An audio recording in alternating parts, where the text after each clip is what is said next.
I remind you again, Christianity was not served up to the world on a silver platter. Christianity was served up, or it was born in a sophisticated totalitarian society.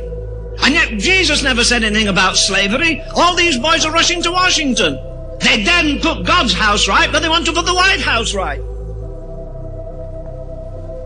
The answer to our present moral and political and every other dilemma we have in the nation will not be solved in the upper room at the in the Oval Room at the White House. It will be solved, if it's solved at all, in the upper room in God's house.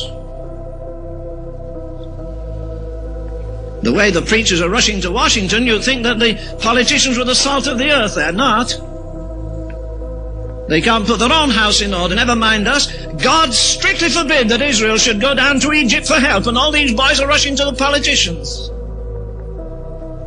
We want to get the Bible back in school. Well, I'm not too worried about that. I'd like to see the Bible back in every home.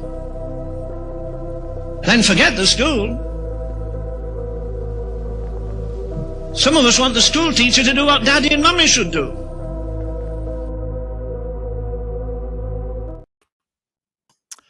And we are live. Hello and welcome. I am Lucas Curcio. I'm your host, your moderator, and also your debater. And welcome to Method Ministries. And I am with the other Paul, not to be confused with the Apostle Paul. Brother Paul, welcome. It's great to have you. I hope that we can give you guys a show on this Friday night.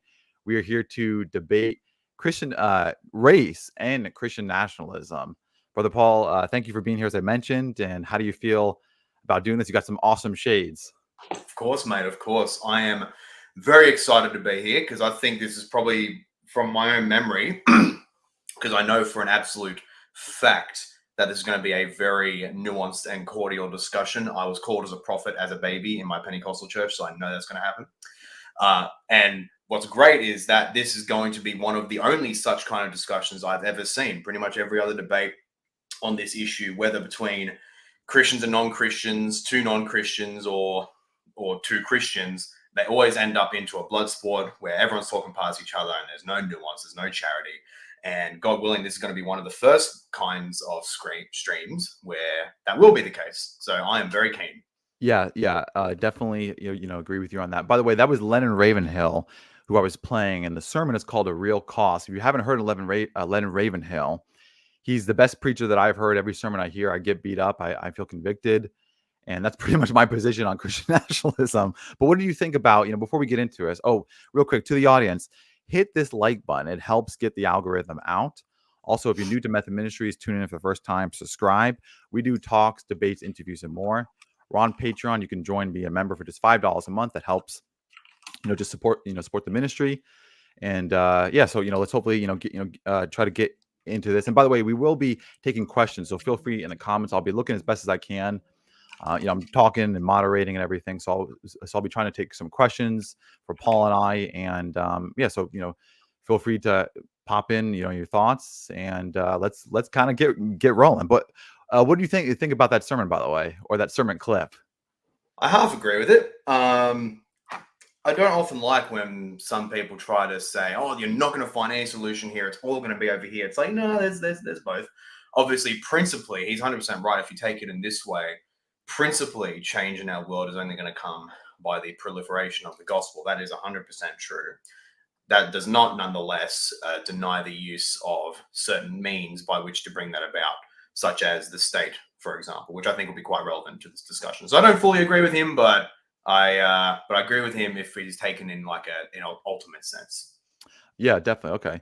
Well, I figured there's going to be some disagreement, but as you said, I do respect you, and I appreciate you are really well versed and you articulated, which is why as you said too, I'm looking forward to having this discussion, because there's nothing like this on YouTube, and it's been going towards this topic too pretty often, right? Like we've been hearing these terms ethnicity or monoculture. So there's been talks, debates on Christian nationalism, but not so much about that. But what we're going to do first, just to let the audience know where we're at, I'm going to give Paul 5 minutes, and then I'll give 5 minutes to describe and define what we believe Christian nationalism is and where we're at on that.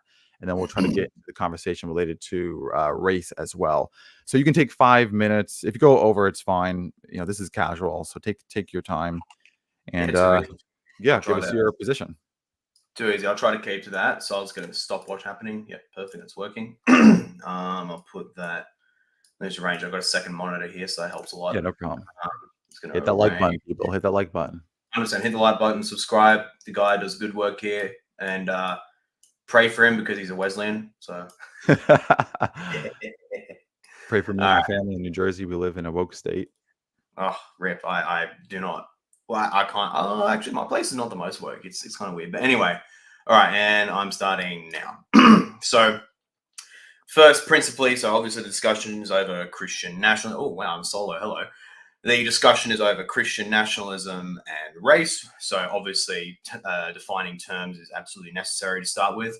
So to begin with Christian nationalism, for simplicity's sake, I basically will just take from the definition of Christian nationalism and nationalism prior to that from Dr. Stephen Wolfe in his book, The Case for Christian Nationalism, where first he defines nationalism as that it refers to a totality of national action consisting of civil laws and social customs conducted by a nation as a nation in order to procure for itself both heavenly and earthly good, or earthly and heavenly good. That's the order he goes.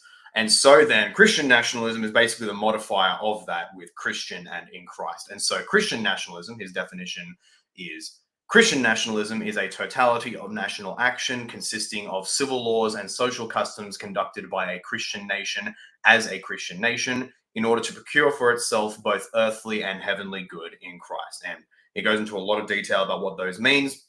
Even right after this definition, he basically has the rest of a chapter of his introductory chapter be a line-by-line commentary on what he means by all those things.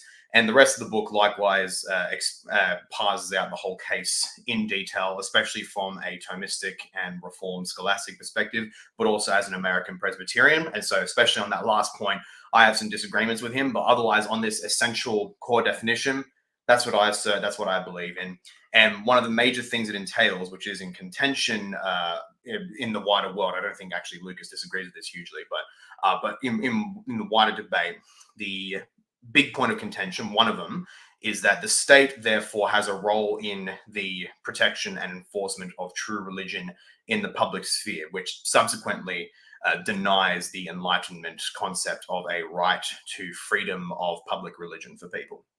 And so I simply say that from a Christian case, this is obviously true. It's a true principle. You cannot get freedom of speech out of the Holy Scriptures because, one, the idea that we can actually trace basically to almost an exact date and exact set of persons who basically founded the idea of complete and utter free speech in the public square. Private belief is one thing, but that's a separate matter. But if we look at the Holy Scriptures themselves, first we have the Great Commission where Christ tells the disciples to baptize all the nations and in the name of the Father, the Son, and the Holy Spirit, and to teach them everything that he had commanded to them, the disciples. And of course, so what Christ is saying is to baptize nations. So not merely individuals you find along the way, but whole nations, which makes sense when you read the whole of the Scriptures, where it treats nations as singular entities as well as real collective entities. And of course, an essential part of a nation is its governing body, the state.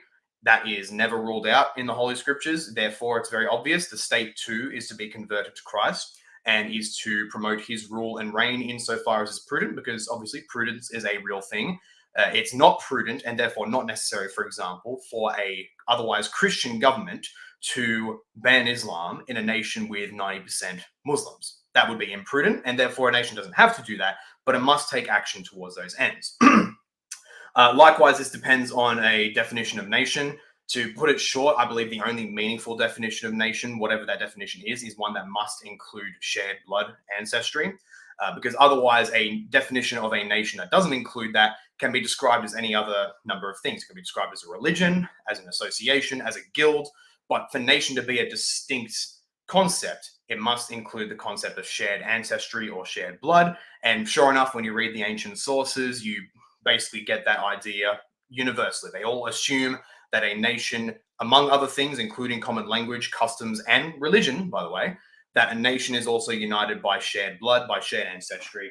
You can see a ton of quotes to this effect in this great but unfortunately out of print work, Who is My Neighbor? An Anthology in Natural Relations by Thomas A. Cord and Darrell Dow.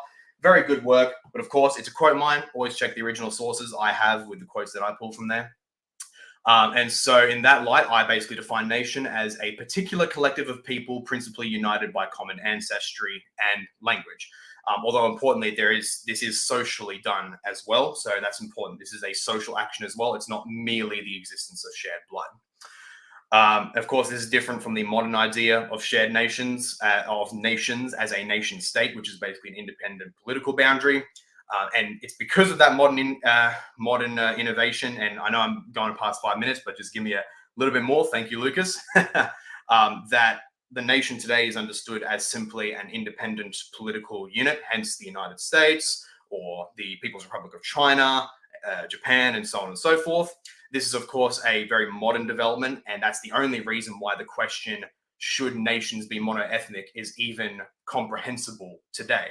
Because in the ancient times, natio, Latin, is basically the same as ethnos, and for everyone, it would be understood as people of a shared blood ancestry. Although, granted, ethnos and natio can also be used in other contexts to refer to classes and what have you. But with respect to a people as a whole, blood ancestry is assumed, and so it's only with a modern redefinition of nation as a nation state that the question of should nations be monoethnic is even comprehensible. But taking that for granted, that we're referring to should the peoples within a independent political boundary in which economic and cultural activity in a self-sustaining manner is conducted, should those peoples be monoethnic? I would say yes, for the simple reasons that we'll start with is one, that shared ancestry is the result of a truly united people, since they are willing to breed with each other and hence constitute or perpetuate a single people unit. And since natural birth and child rearing is the normative means by which dispositions are communicated, people of a common stock tend to believe and behave in a certain way. And hence, when there are two or more peoples of different common stocks living in close proximity to each other, tension and conflict tends to result, with exceptions. And so in light of that, as a general norm, all else being equal, with exceptions, nations ought to be monoethnic. That's basically my idea. I have some metaphysical arguments for this as well, but I'll just leave it at that because I'm approaching 7 minutes. And so, yeah, 6:50 is where I stop at. So, Lucas, if you want to go for that or even longer, I don't mind. Yeah, I'll try to be quick. I know it goes by so fast and everything. So let me set my timer, and I'll try to hopefully not speak too fast, but get my thoughts in. Okay. So I just want to stay off the bat. I want my nation to be saved. And that means also I want to be Christian. And I do believe that nations can be Christians. Simple logic tells us that households can be Christians. It doesn't mean that everybody in the household is saved. It just means that house is oriented, it's obeying, it's following Jesus Christ within a sphere. And so households can be Christians, as even Baptists will agree on that. They'll talk about how they were raised in a Christian home, but later they converted. Nations can be Christians. So I actually agree with fundamental principles and even certain definitions of Christian nationalism. And actually, at one point, I was even calling myself it. But recently, as it progressed and developed, I've started to realize, man, I'm really far apart from these guys, and I don't want to be in this camp or use that term because sadly, many in the Christian nationalist camp have become, I'm just going to be blunt, radicals. I see a real obsession with power. Now, not all Christian nationalists fall into this category. There are many good ones. And I'm not accusing Brother Paul of this either. So, let's exclude Brother Paul at the moment. But there's a real obsession for power. We have pastors rallying their churches to take over the nation politically. We have pastors leaving the pastorate for the office.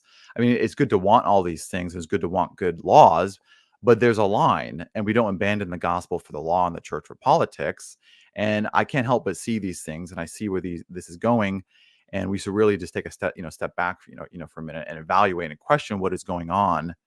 And we have every right to, and we should ask these questions and even have these discussions. I also see, some weird stuff going on with this implicit weird stuff, that I'm mentioning is that like there seems to be this cringe whiteness going on where I just want to talk about and exalt it. And we saw this with the Christian nationalist White Boy Summer.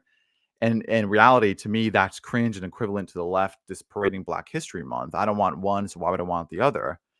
And then there's a really strong present hatred, anti-Semitism going on. And I'm not using that as the left does, but I mean a real present hatred for Israel and the Jews. And many of them are denying the Jews are legitimate. I had my one close friend tell me that he believes there's a case to be made that James White and Doug Wilson are worshiping a Judeo God, and that you can be a Christian and deny that Jesus is a Jew. Just radical stuff where I just want to take a step back and say, okay, if this is Christian nationalism, then I don't want to be a part of it. And I think their patterns are real and there's fruit, and I think that this is a real fruit for it.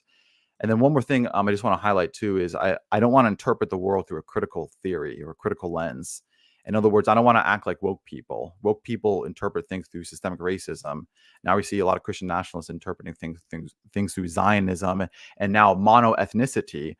And in relation to race and Christian nationalism, our debate, let me now focus on this and try to wrap it up here, is that my position is that it's fine to say nations should be one culture, but I think we should ask questions, and especially in relation to an American, because I'm an American, as Brother Paul mentioned, he believes that nations should be have a shared blood. Well, that works for some countries, and let me explain. If you say I'm a Japanese, depending on the citizenship, that can mean two different things. Or Japanese can be both an ethnicity and a nationality. But if you're an American, Japanese can be an ethnicity and not a nationality. And so as an American, I have questions about this, and I don't think a lot of them are thinking this through, because what happens in the political sphere also happens in the theological sphere, the church. What happens in the state affects the church. And I'd be foolish not to recognize that and see that. And so as an American right now, I'm an American, but I don't have a shared blood for Christian nationalists now. We're trying to say American is a people. And they want to bring that back to the Puritans who came over here from England to America and say, look, this is the American people. These are those people. Well, the problem is I don't really know a lot of people who can trace their ancestry to those people. I'm actually first generation here. My father was born in Naples, Italy. My wife, her father was born in Puerto Rico. She's first generation. So does that mean that if nations are supposed to have shared blood, as Paul says, and a lot of these Christian nationalists are saying, what does that mean for people like us, and what does that mean for churches? Does that mean now churches have to adapt this? Because, by the way, this is exactly what happened in Nazi Germany. They sought to be an Aryan race and purge their church and state of Judaism. And then what logically happened, they were consistent. They got the Jews out. The Jews had to leave. And I'm not saying that we're here yet, but I'm saying I see radicalness going on. I see dangers, and we should ask questions, and we should pump, the brakes and figure out, what exactly is going on here. And this is something that we should reject. Should Christian nationalism hasn't gotten to the point where it's no longer biblical anymore. It's no longer Christian. Maybe it's just a form of nationalism. And that's what I want to talk about. And by the way, I mentioned to Brother Paul that my position is Leonard Ravenhill's clip that I played. And I really do want to focus on that, because I agree with a lot of Christian nationalists. People have woken up that we've been lied to. The left hates us, especially if you're white and if you're a man, and if you're a Christian, and if you're a family. I understand that people are angry. I'm angry.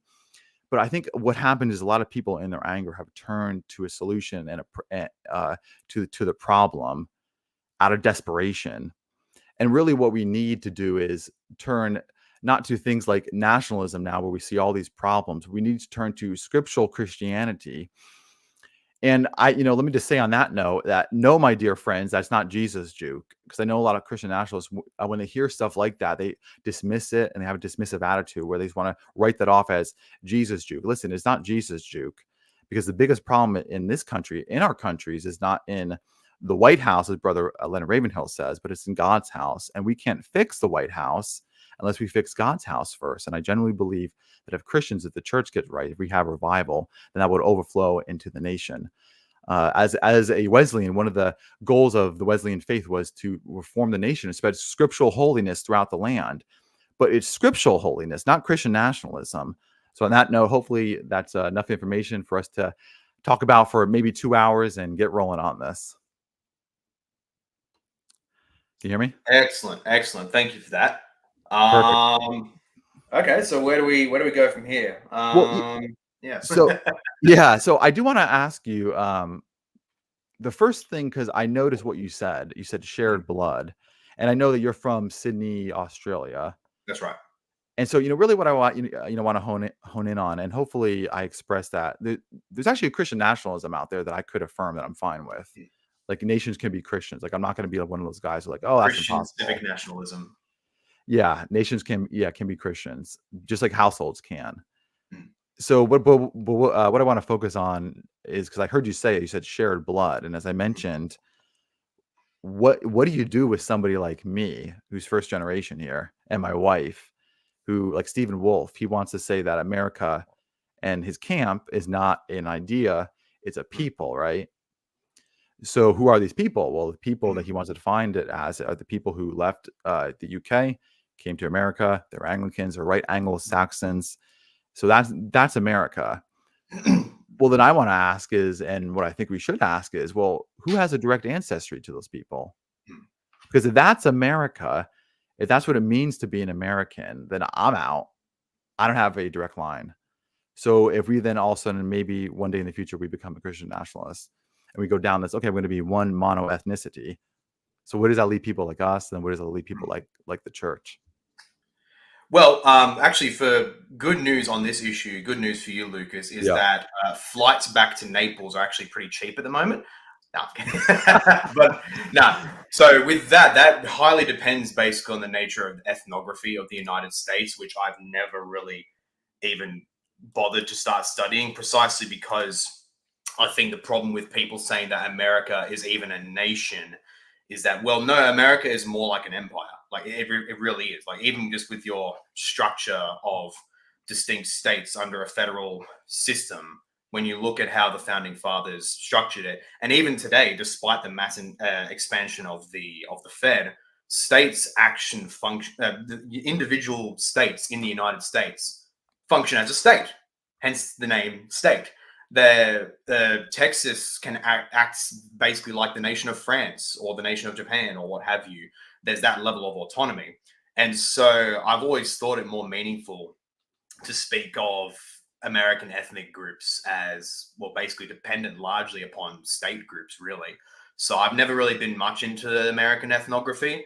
So in that regard, I don't know how I can even really answer that much. Yeah, that's okay. Granting that American ethnicity, whether it's one ethnicity or if there's a whole group of primordial ethnicities on the continent from European ancestry, if that and assuming that Italians weren't involved in that, then I'd simply say, well, no, you're not ethnically American, just as I'm only half ethnically Australian.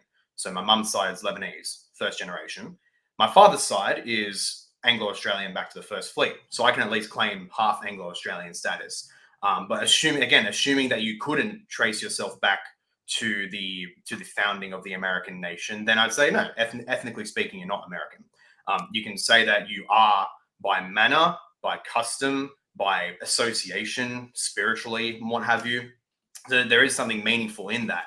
But ethnically, no, you're not. Now, as regards to policy, that's definitely a very different question. Some people, many Christian nationalists, some half jokingly, some a bit serious, but I do like to emphasize many of them, and us, I like to play in it as well, say it half jokingly, we're sending them all back. Everyone, you're going all back. You got 3 months. You're on the next flight tomorrow. Obviously, I do genuinely think in the Australian context with certain groups here, that needs to happen, frankly. Like I live the consequences of a multi-ethnic society where I am, and it is not good. But otherwise, with respect to different groups, especially those which are more closely related. So for example, Italians, they do have a closer ancestry, both by blood and more importantly by, in this context, by culture and manners to say other Frenchmen, Englishmen, Germans, and what have you. And so in that regard, there is a greater potential for integration with Italians to the American people and what have you. And so one of two things can happen. Either people of your family can end up marrying into stock heritage American families and effectively make your descendants into ethnic Americans, which I do believe that can be the case. I don't have a purist view of blood in that regard. So either that, or there can be some greater phenomenon of ethnogenesis, which frankly, maybe that is really being the case, where two peoples more or less merge together. So Italian Americans and heritage Americans blend together, and they Italian Americans effectively become heritage Americans. Now, as far as I'm aware, Italian communities in the United States are still fairly distinct, although there is intermarriage, but they're still a fairly distinct community as far as I can tell. So I'm not sure if that's happened yet, but at least from what I've seen, I know a number of Italian Americans I've seen a lot of Italian Americans who marry into with heritage Americans and effectively continue along that way. So that's a way in which one could ethnically become part of the people when their ancestry is not of that. So, yeah, I just want to draw that out. I am very American, by the way. You can see the Trump. Oh, I can say that. That's good. So I am a patriot. I call myself an American. I'm a proud American, and really, like, there's nothing. I wasn't raised like in that pure Italian family because my father. So I'm half Italian. So my mother, she's from mostly Finland side, and she's a third generation. But tracing it through my father, I'm first generation, just like my wife. Her father was born in Puerto Rico. But if we go down this route to say, okay, only those who can trace their ancestries to, the Puritans column that came over. The problem is that we have a country of 352 million people. The majority of even Christian nationalists alone are not Americans. And it's almost like, I don't know if anybody's even thinking about this. I don't know if anybody has even asked this question. But and based upon that, then who is American? Because America, like, I know people don't like this term. They say it's a post-war consensus. America's a melting pot. But there's some truth to that. Like, America is an anomaly. Like the example I gave was, if you're in Japan, when you say I'm Japanese, that means both an ethnicity and a nationality, and that's true. But if you're in America, like, you say, well, what are you? Well, I'm Japanese. I wouldn't understand their nationality to be that way if they're talking to me with like a regular English, accent. I would understand that their ethnicity is Japanese, but not their nationality. And so, two things, can be true at the same time, which I think is a really helpful thing. I'm finding out so many people, when I debate and talk to them, they usually think in the either or fallacy, like, this is true and therefore this is not true, and it can't be one way or the other. But the thing is, two things can be true at the same time, and I think America does exist, and it is an anomaly, and I think we have to deal with it.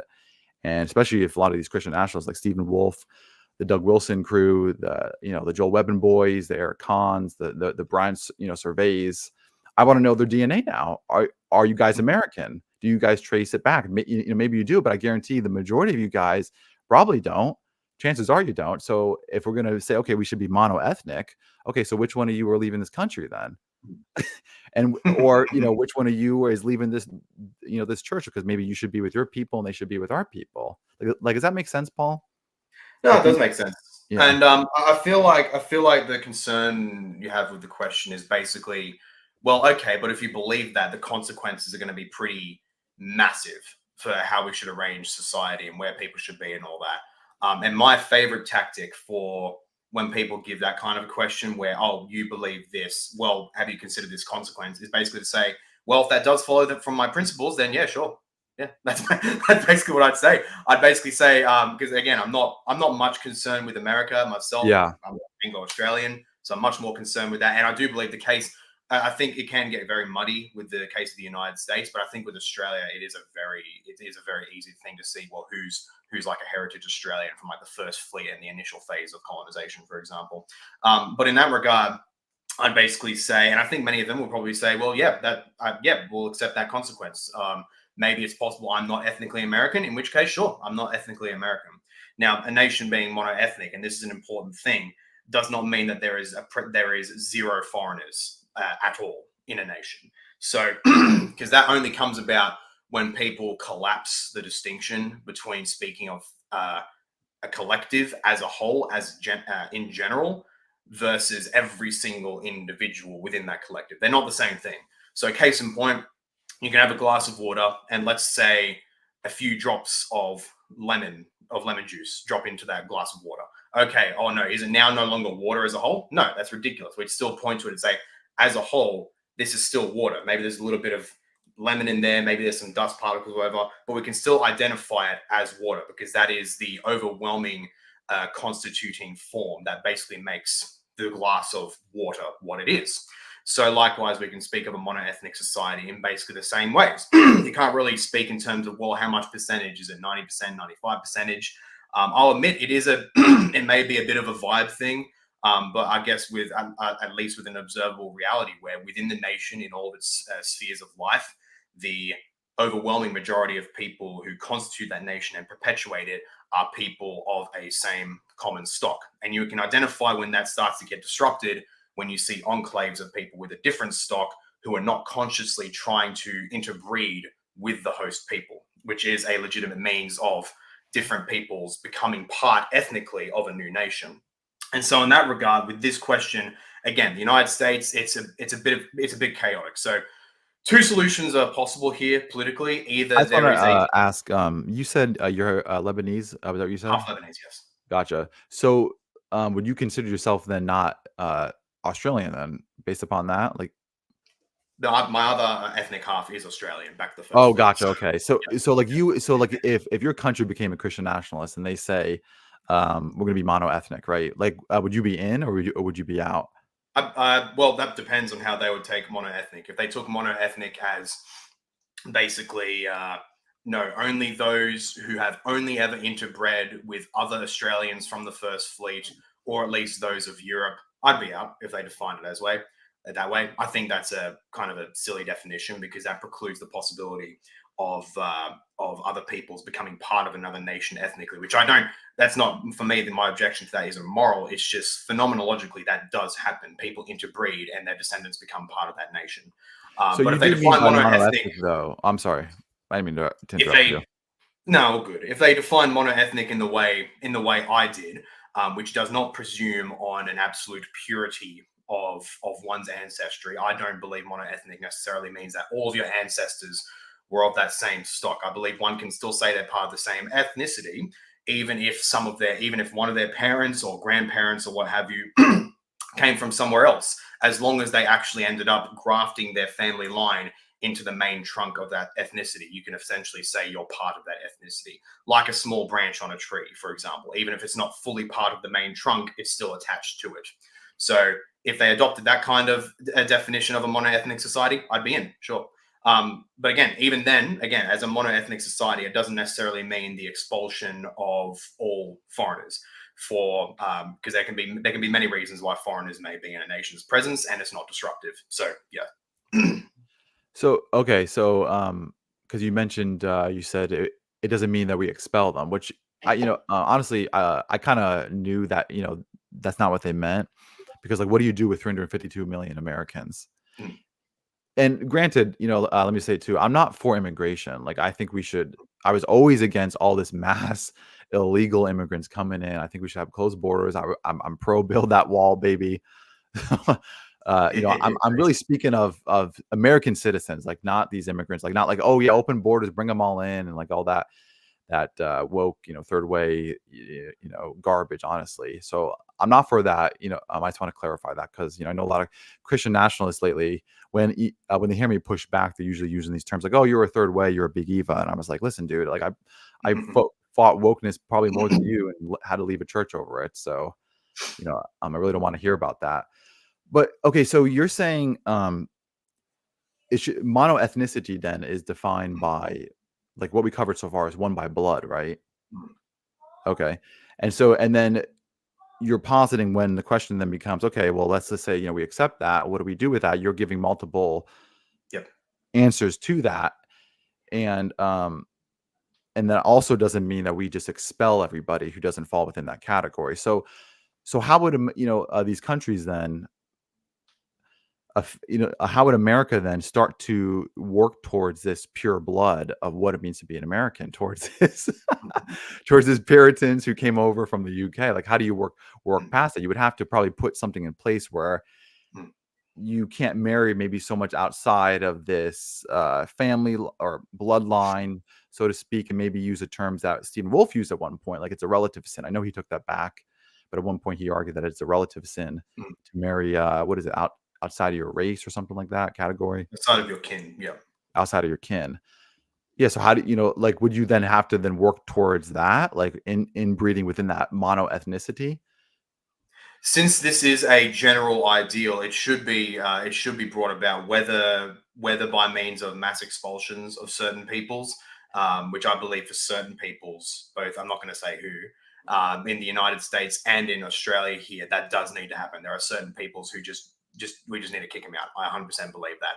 Others, because they are part of, I guess, what we would consider as, in a more classical sense, part of the same racial group, quote unquote, they can be much more compatible to assimilation, not even necessarily just because of a shared further back blood ancestry between the two ethnicities, but also because of their mores. And so with them, intermarriage with them and the host people is much more possible, much more doable. But again, so obviously, likewise important to recognize the distinction here between what I argue by means of principle and general normative realities and ideals versus precise policy positions, where I could say, for example, look, I have no idea what to do with the United States. You're stuffed. I don't know what to do. I could say that, and my points would still be true. In the same way, where we can say, in general, it is ideal, it is good, and in an ordinary sense, it is ordinarily necessary that men should be eating, should not have a lot of sugar in their diet. They should be regularly exercising, especially not refined sugars, and have a very healthy balance in their diet with respect to what they ingest. That can be true, and yet someone can say, but in where I am, the only food around me that I can afford is stuff that is extremely unhealthy, filled with refined sugars, all sorts of stuff. I'm near an industrial zone, so I'm inhaling really bad air. The water quality is poor as well. So what do I do then? It may be possible that that person is in a situation that he can't really get out of, and he just has to deal with it, endure it, make the best of what he can. But his inability to do that doesn't therefore mean the principles of good exercise, good diet, and that are wrong. Likewise here, in a situation where let's say it is the case that there's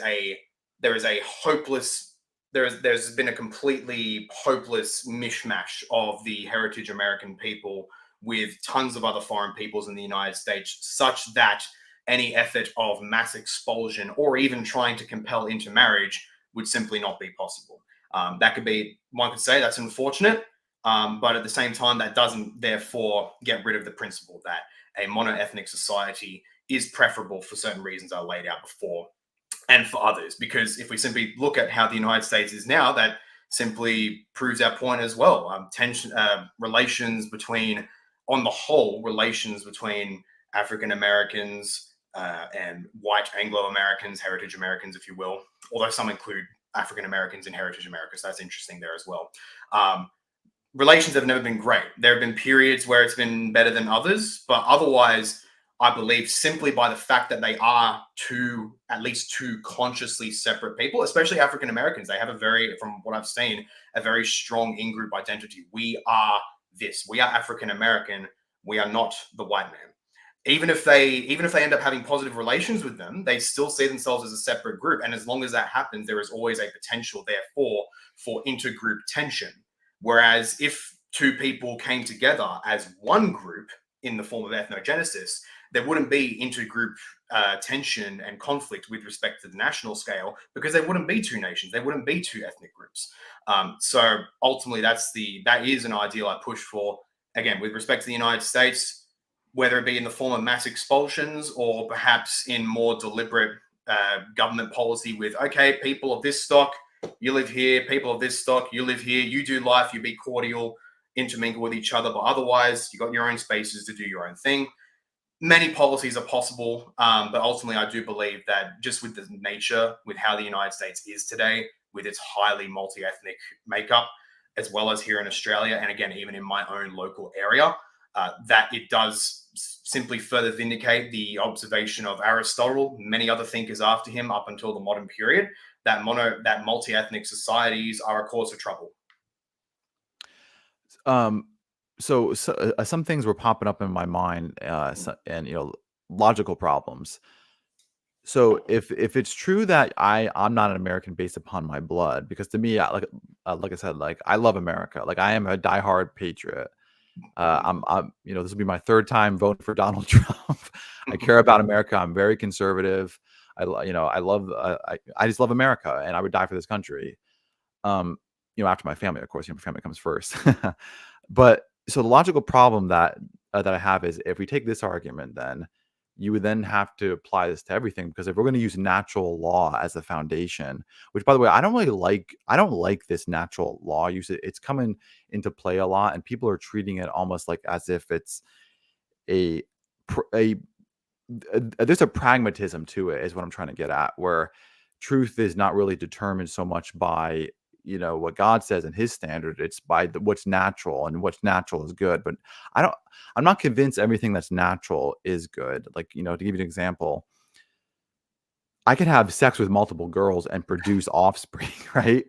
Like, I could be a polygamist, and the procreation would be natural, but that would still be a sin. So I don't want to define everything in terms of naturalism. And really, what I'm trying to say is I'm not a materialist. So when I see facts like, America exists, I'm using theology as well to interpret that. Like, theology is the queen of science. So I'm not just interpreting things in this naturalistic sense. Now, I know you guys probably are going to say, well, that's not what I'm saying. And, you can clarify afterwards. But just before I lose my train of thought, I want to bring this logic back to, well, Lucas, you're not an American because you don't have this shared blood to the Puritans, which, by the way, I am more than convinced that 90% of Christian nationalists don't know that. Like, if I ask them, well, do you have a direct line to the Puritans? They probably don't, and therefore they're not Americans. And therefore, when we talk about being mono-ethnicity, like I said, they're out by de facto of that, if we're going to define it in shared blood. Because I think America, contrary to what people are saying, they're saying, oh, it's not an idea. Well, I think it is an idea, and this is why I would push back that two truths can be true at the same time. You can be a people, and the idea of what it means to be American can exist. And by the way, and this is where I want to wrap it up, we do this with adoption. If I were to adopt children, they wouldn't be my blood, but I would tell them, you are my son, you are my daughter, and it would be true in every sense of the word. And I would love them and die for them. And by the way, that's what God does for us. He adopts us. I know it's an analogy, but the truth is there. So I'm not totally convinced of this, and I'm seeing logical problems. I'll let you respond, because that was a lot.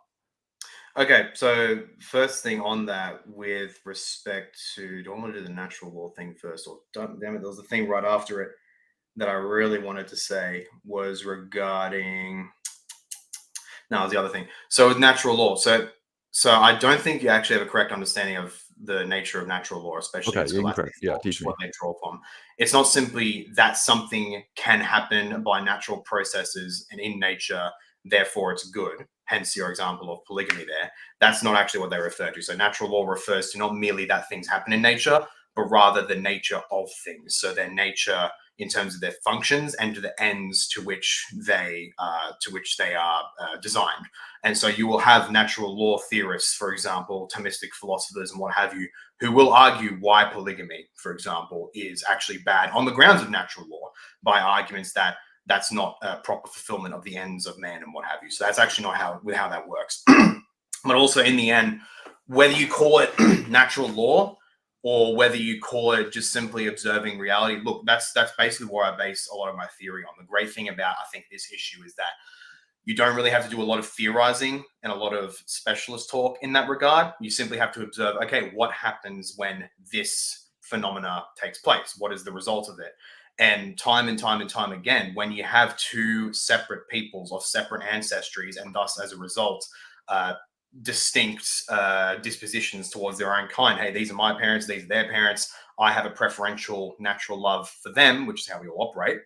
And then you have another people who have that for a different set of ancestors, and thus as a result, they also have distinct manners, distinct customs, sometimes even distinct religion, but sometimes even with the same religion. And you bring them into the same space, conflict inevitably results. So it's simply based on that observation. You don't have to go into whatever natural law theories there are from Aristotle or Thomism or the new perspective on Aquinas, which is a thing, kind of like the new perspective on Paul, but a bit wackier. Whatever your theorizing is, it doesn't really rely on that. It just relies on a simple observation, which I can go into detail if you want in my own local situation and my own parsing of the causes and effects of inter-ethnic tension and even conflict in my own area, as well as a famous riot in South Sydney back in 2005. So it simply is on the basis of that. And as regards, you had a few other points there. Okay, so you also have adoption as well, and yeah, that's true. That's a real legal phenomena, and even one that is spiritually backed as well. When you adopt someone, they do become your son legally in a legal sense. Now, often given the hey, time for war. Good to see you, Yeah, mate. you Good got to some see you. fans in the chat. He's definitely on my side on this issue. I can tell you that. Nice. But as regards that, often it depends on the adoption. Well, if the child that you adopt, yes, the child you adopt will not necessarily be of your own ethnic kin, and you adopting them does not therefore make them your kin in that respect. So it's simply by virtue of just looking of basically a priori defining ethnicity or nation or what have you Would you as tell them that? Sorry? Would you tell them that if your child came before you, you wouldn't tell them like you are my child No, I would and say mean you're it? my child because I have adopted you. Adopted is a real phenomenon. I do actually believe that. Yes, adoption is Yeah. a real phenomenon, but it depends on, well, where am I adopting the child from? All else being equal, the majority of the time in an ancient world, given again, that's why monoethnic societies in ancient times were much more, well, basically universal, just because of the nature of geography and the limitations of travel and what have you. Adoption, the vast majority of the time, would have been people from or children from the same kin, generally speaking, so that wouldn't be a big issue. But even today, I'm more than able to adopt another child who is a heritage Australian, for example, back to the First Fleet. So that can happen fine. But if I do decide to adopt, say, a Chinese child, a Han Chinese child, then yeah, when he's old enough to actually understand these issues, yes, I would say you are my child because I have consciously chosen to adopt you, but you're also not my kin in the sense of ethnic blood relations. But you are my kin in the sense of I've chosen to adopt you and raise you as my own. And I think that's something I want to explore more, because that phrase "as your own" or "as one's own," I speculate a little bit as to whether that does hint at the clear reality in ancient thought that blood relations were a fundamental part of being a nation. Where when you speak of raising someone as your own, like another child as your own, that's an acknowledgement that, properly speaking, they're not your own because they weren't born from you or from your wife, but you raise them as your own anyway. And yes, that is a real, meaningful, God-backed reality that I fully affirm, that Christ adopted us into his family, and his adoption of us into him, which, by the way, also became a real like an actual metaphysical reality, wherein we actually do in some real mystical way partake in his body. And so in a way, we really are him in an ethnic sense, quote unquote. That's another discussion for another time. Yeah. But something that's important with that as well is that the meaningfulness of adoption into Christ is because he is actually descended from the seed of Abraham. And so even the New Testament recognizes this reality metaphysically. Great combo, by the way. I can't believe it's almost an hour, but we're gonna keep going, guys. In the comment section, keep tuning in and hit the like button as well. Can I ask you something now as well? Turn it back. Oh yeah, go for it. Perfect. So you brought up the example of adoption. That I'm really glad you did, because that's actually one of my key questions for you. Okay. So, do you believe, therefore, that a blood relation in itself, chiefly, let's start most proximately, because Aristotle starts there as well, and the scriptures. Do you believe that the simple fact of a blood relation between a parent and his child itself, it doesn't have to be the only thing, the only reason for it, but do you believe that is sufficient, a blood relation between parent and child, for establishing, therefore, the obligation of a parent to seek the good of their child, whether they have possession of them or if they have to give them away? Do you think that blood relation itself does that? Yeah, you know what? Actually, I'm glad you brought this up because this is where, so I would, and the reason why, because I said two things could be true at the same time, and I would actually highlight, because you did that too. You said they're still my child, even though not in a kin sense, and you define that, in simple terms, genetically, and so people are seem, but see, I don't think a lot of people know this, by the way, especially in the Christian nationalists. I think a lot of Christian nationalists are interpreting this as, oh, we should just be white. We should just be a white country. And believe me, I'm not one to play the race card. Like I said, I hate wokeness. I battled wokeness. I lost friends over wokeness. So I don't want to go down the race card, but I do think there is a line. And if somebody's in this category, then I'm just going to call a spade a spade. I'm not going to use nuance. And I'm not saying you're it, by the way, Paul, because I don't think you're in this category. Just so the audience is aware of that. But I think a lot of Christian nationalists don't know this. But before I ask you a question, I just want to make sure that you can respond and be fair if you want to follow up. Sure. Well, because okay, so was that a question or was that just a comment? Well, if you want to ask me another question, just so I'm fair and like not hogging the mic, Okay, is what I okay, mean. okay, right. Or you Do always you want to. believe then this blood relation of natural preferential love, and that's a relative sense. It doesn't mean you have no love or seeking the good of others who are not related to you. So, relatively speaking, blood relation establishes a preferential love of a parent to his or her child as opposed to another parent's child. Likewise, from that child to their own parents. Do you believe that extends to the level of people who are of the same group, ethnic blood related group of families, i.e. an ethnic group? Do you believe that preferential love extends to that, such that ordinarily speaking, a Japanese man ought to have a preferential love and care for other ethnic Japanese over, for example, a Korean? Yeah, so I do believe in natural, affections, and not just even in blood, even if like in hobbies. Like if somebody Mhm. watches the same sport, like I like UFC. If somebody watches UFC, it's like, oh, you watch UFC too. Like we automatically bond over that. So I do I believe would that. die for my fellow Parramatta Eels fans. Yeah, exactly. It's like you're standing in line. But I also want to say though too. Well, actually, two things. One, why do you have to go down this route to be a Christian nationalist? And then two, um, do the people of God count as a people that we have commonality with and that we could group together with? Because like I said, like what happens in the state affects the church. And so if we say again like we enact this, and maybe we could just focus on this without answering the other questions for now. What happens if this gets enacted and we have a church that is has maybe a couple black people over here, a couple Mexican, Hispanic, a couple white people, and this person's not a real American, that person is? Like, what happens with that? Should we eventually work towards being mono-ethnic churches now? Because like I believe, and I would assume you would too as a Christian nationalist, you can't really separate theology from politics. Like what you believe about God will affect the type of politician you are, and what laws you are, and so on and so forth. So just to make it really quick before I answer that, I don't know if Yeah. you said explicitly yes or no, but so you do believe that on the ethnic level as well, there are real obligations of natural preferential love between one member and another, say a Japanese to another Japanese man? Oh, no. So not for family, I do. Yes, absolutely. Like I think there is a duty, and even as a Christian too, I'm even more convicted to love my family too, as well, and provide for them. But if I see a black person or like a black person in the street and a white person, and then some other ethnicity, like a German person, I'm called to love them as my neighbor. So I'm not going to say, oh, I love you more just because of your skin. I'm going to want to love them more. So I wouldn't necessarily feel an affection just because of skin color all the time. Sometimes I would, but not all the time.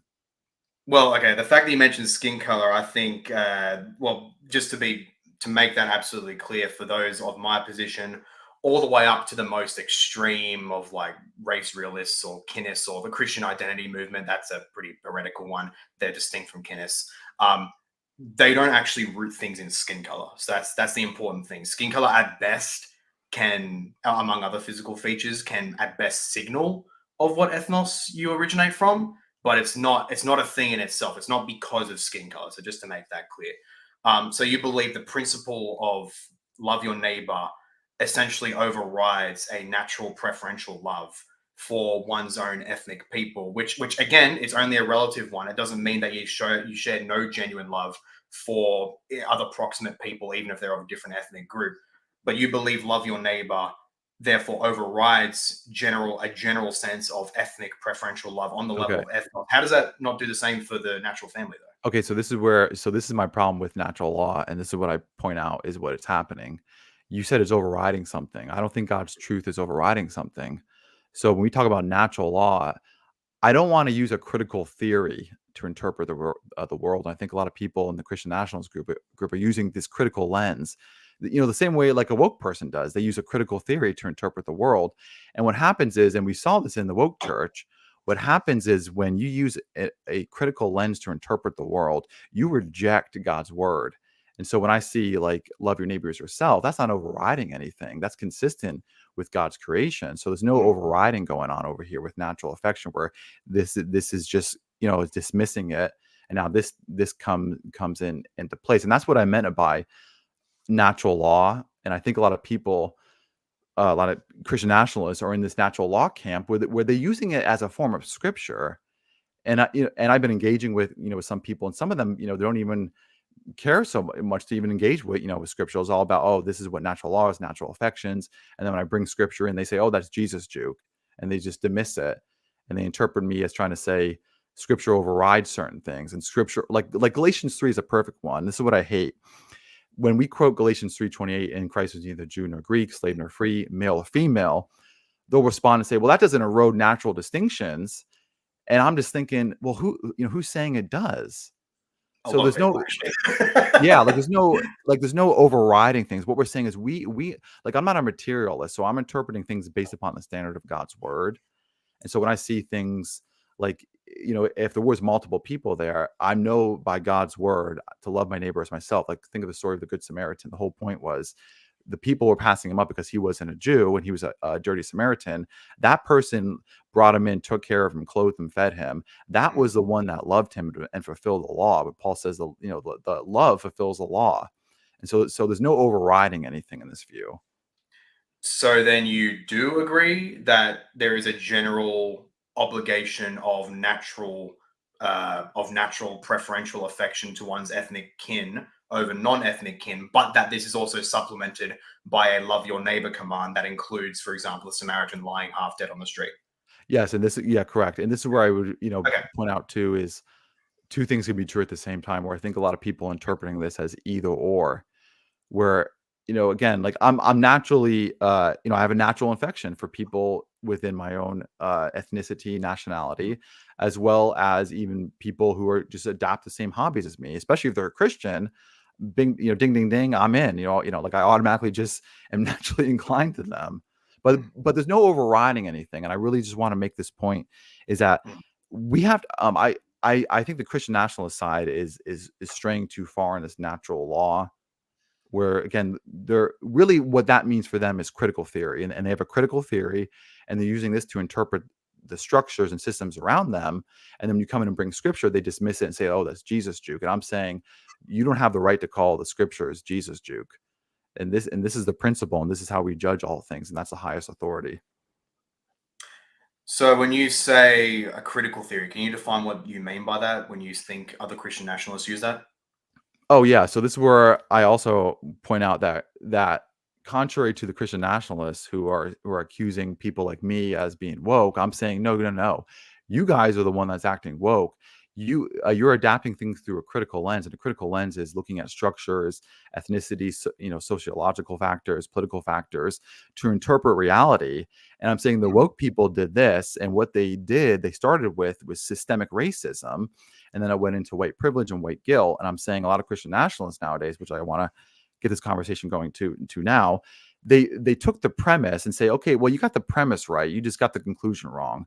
In other words, it's not systemic racism, it's now Zionism, which is what I want to talk about. It's now, instead of hating white people, we got to just really just not like and just hate Jews. And so that's a critical lens and a critical theory. And then when I bring in, again, like scripture, it's just automatically shoved aside, and then natural law is interjected there.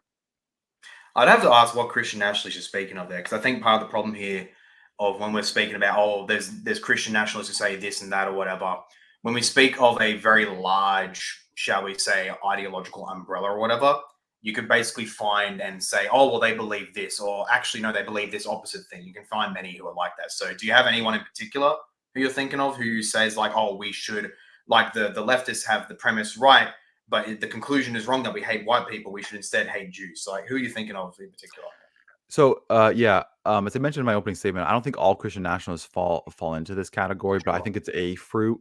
So rather than the fruit, but I said patterns are still patterns, like patterns still exist. So this is definitely a fruit, and I think it's going to spread, and I think it's getting more radical. I do have a friend, and I have talked to people online. I'm not going to mention my friend's name, where we have had private discussions and long conversations about this, and this is what I find that is going on.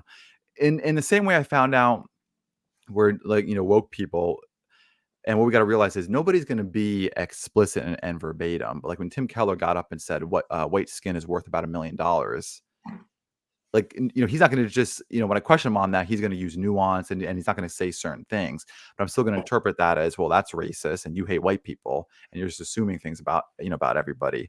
So I'm saying, when Christian nationalists do these things, I'm saying they're using the same principles and presuppositions to interpret reality, to interpret facts. So what were those presuppositions? Well, give me an example of one of those presuppositions, like specifically. So so now the big one of them is critical theory. There's a strong critical theory in many of these Christian nationalists where instead of systemic racism, it's now Zionism. Zionism is the big boogeyman, Right. and white people, we have to be, kind of like how the woke, we had to be basically exalt black people. Now we have to exalt white people and be monoethnic, and Jews are dirty. And if you are or otherwise, like I've been called a simp for Jews, I've been called Big Eve or third ways, all these fun things. And when I point out what's going on, and they call me woke, I'm saying, wait a minute, you guys are the one that's acting woke here. You guys are using a critical theory, and instead of just, you're just replacing, well, not systemic racism, just Zionism. Well, don't hate white people, just hate Jews. Anybody disagrees, they're automatically throwing out all these accusatory factors. Okay, could you make one or two very specific propositions then? Because that is a very broad thing of people saying Zionism is the problem, and they're saying hate Jews, whatever. Because I know many who will point to Zionism or Jewry or general philo-Semitism as a big systemic problem in Western societies, but not therefore conclude we have an ungodly hatred of Jews. So could you? Okay, so I basically just did the job for you, I guess. So there are definitely distinct propositions in there. Someone can believe both, but not necessarily. And what I'd simply say is, well, the problem with simply saying, oh, well, they're adopting a critical theory as well, just like the left. It's kind of like the Hitler drank water argument. If you no, it's not. I believe it is. No, simply because this simple correspondence of certain forms or patterns between a demonstrably or a priori granted wrong group and another group doesn't therefore make that second group's use wrong. It is perfectly possible that leftists, for example, critical theory of looking at things as, oh, the white man is oppressive and all that stuff, that can be wrong simply because of factual grounds, that there isn't some systemic pro-whiteness stuff. But then it could also be true that there is a systemic pro-Jewish problem in cultural world. So I simply don't think that is actually a good response of simply saying, oh, well, the leftists do this and certain Christian nationalists do the similar kind of thing, therefore they're wrong. So I don't think that follows. So I'm not using the word Hitler or neo-Nazi as the left does. So I'm not saying you drink water, that's it, you're a Hitler. Like, I think history matters, and history is fact. And so if somebody falls within these I'm not saying specifically that you're making a comparison to Hitler. I'm just saying, like, in terms of the form of the argument, it's the same as the Hitler drank water. So not that you're invoking Hitler or anything like a leftist does, but just you know what I mean? We're like, oh, well, you're doing something that this bad group did, therefore you're wrong in your use of it. Well, this is where, so I would just point out that history is objective, where you don't get to change it. So if somebody falls within these categories and principles, then they qualify for this said statement and doctrine. So sometimes if somebody's a neo-Nazi, then that's just what, like again, like, I don't want to use nuance. I hate nuance. I hate when people aren't straightforward. Like, I want to be a man, say what I think, and let people know, and call spade a spade. So if somebody has neo-Nazi principles, I just want to just call it out and say, well, that's neo-Nazism. And I don't think, they get to change it, and they can say, oh, well, Hitler drank water. No, that's not the same argument, because I'm not using it like a leftist does. If that makes sense, does that make sense to you? Not a whole quite. I don't know if I communicated my point well enough there, but I'll just leave it. Hopefully people rewatching can understand. Well, okay. I do. So you had questions earlier that I didn't get to. Oh, you had a question? No, I think you had questions that I didn't get to. Oh, okay. Yeah. So I just want to ask. So it sounds like you're aware of this anti-Semitism that's going on in the Christian Nationalist circle. Well, that's the problem. Like, what is meant by anti-Semitism? I actually have a video in production on that, and I think there's a big problem with defining it. But I guess in the generic sense of the term, yes. Okay. Yeah. So I want to play. Do you know Joel Webbin? Yes. Okay, so I don't like doing this, because at one point I liked Joel, and Joel was one of the few men fighting against wokeness. And I just think lately, I saw his trajectory a little while back. He's now become radical, is what I said. And so there's a clip I want to play, and I think this demonstrates what is a massive problem going on in the Christian nationalist world. And so I just want to hear your thoughts on it. It's only 40 seconds. Sure. In many ways, I'm not saying every individual, but we need to be able to speak in generalities. Right. So this is a general statement I'm about to make. But in general, it was a very unusually, shockingly, right, if we notice for a moment, just to notice, a shockingly high number of Jews who brought leftism into universities. And now that Marxist leftism brought by, in large part, Jews, is turning on Jews. Right. Yep. I, for one, am here for it. I'm here for it. Let's watch the show. So, as we heard, Joel Webbin is happy if Jews on campus are getting attacked, and he says he's here for it. And he's a Christian nationalist. He's popular. He's influencing a lot of people. And so that's, to me, a clear case of, man, this guy doesn't like Jews. This guy's an anti-Semite, Semitist. So, what do you think about that? So was he speaking specifically in that discussion about the campus attacks specifically, or was he speaking about the general cultural backlash against Jewish thought? So he was speaking, he made the proposition that Jews in a large part have brought in leftist Marxism. And then in relation to the campus attacks that are going on against the Jews, Joel Webbin was saying that he's happy because the Jews have done this, so now they're getting basically a taste of their own medicine, and he's here for it. Basically, he's going to kick up his feet, eat some popcorn, just enjoy the show. And to me, as one that's extremely anti-Christian, and he's a pastor. He's called to a higher standard.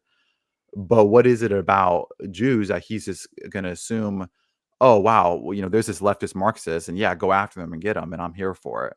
And that's the anti-Semitism that I'm talking about and seeing in Christian nationalism, and the reason why I bring this up, because these two go hand in hand when we're talking about race and Christian nationalism, where these are the people that are saying we need to be monoethnic. So when we have somebody like Joel Webbin saying this, we need to be monoethnic, and then also saying, oh, there's a Jew, and I'm just going to be here for it if somebody on college campus goes after them just because they're a Jew. I think that's horrible. That's evil. And that's clearly not somebody who's qualified to be a pastor. So I think we actually have another instance here of the problem of collapsing individual versus collective. So I don't think he simply said, oh, any given Jew, if they're attacked on a cultural campus, like yelled at and blah, blah, blah, he's here for it. I think he's speaking more of the general collective of Jews. But in terms of otherwise his factual claims underlying that of disproportionately large numbers of Jewish intellectuals bringing in Marxism and other bad ideas into the West, as far as I'm aware, he's correct. Like that is actually very true. There is actually a very strong tradition of Jewish intellectuals who bring in issues like Marxist ideology, for example. It's very easily traceable. Actually, my friend here in the chat, A Time for War, he has a couple of good videos that talk about this. So you should definitely check them out.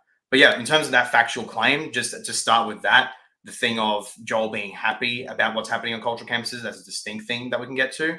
But in terms of that basic first claim that he's saying, yeah, he's correct. Like Jewish influence has brought in those things.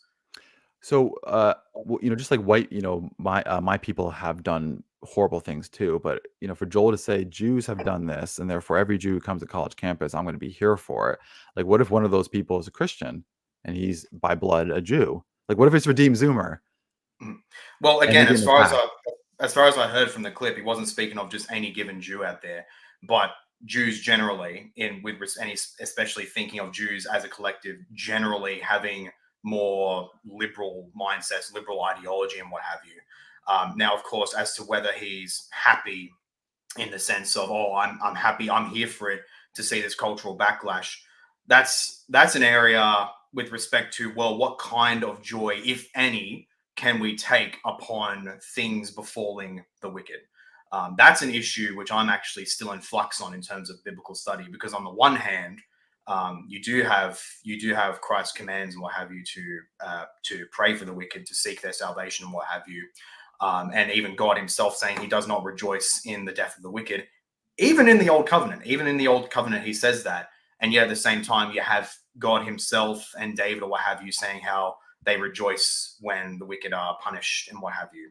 And so with my current disposition, as far as I stand right now, which is still not a fully certain position, but one which I stand with right now, is that you can distinguish between rejoicing in the suffering of the wicked as such. We should not.